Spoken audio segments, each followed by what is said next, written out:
అయితే సోషల్ మీడియాలో మీరు చాలా వీడియోస్ చూసి ఉంటారు. కొందరేంటో ఎగ్ యెల్లో తినమని చెప్తారు. కొందరేమో ఎగ్ నీలం తినొద్దని చెప్తారు. అయితే ఈ నీలం అసలు తినాలా? వద్దా? ఈ వీడియోలో మీకు క్లారిటీగా చెప్తాను.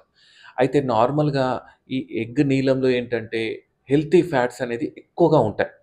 అర్థమైంది గదా! అయితే దాంతో పాటు సాచురేటెడ్ ఫ్యాట్స్ కొన్ని అన్‌హెల్తీ ఫ్యాట్స్ కూడా ఉంటాయి. అది చాలా తక్కువ మోతాదులో ఉంటాయి. ఏది హెల్తీ ఫ్యాట్స్‌తో కంపేర్ చేసుకుంటే.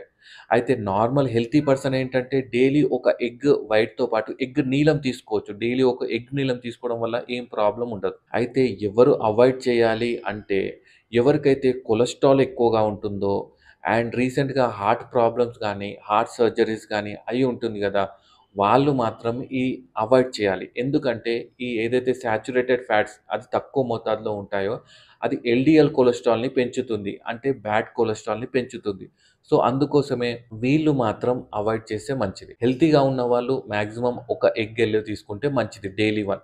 అలా అని 2, 3, 4 అట్లా తీసుకోవడం గాదు. Daily 1 egg is recommendable. అర్థమైంది గదా! ఇలా మీకేమైనా డౌట్స్ ఉంటే కింద కామెంట్ చేయండి. Thank you.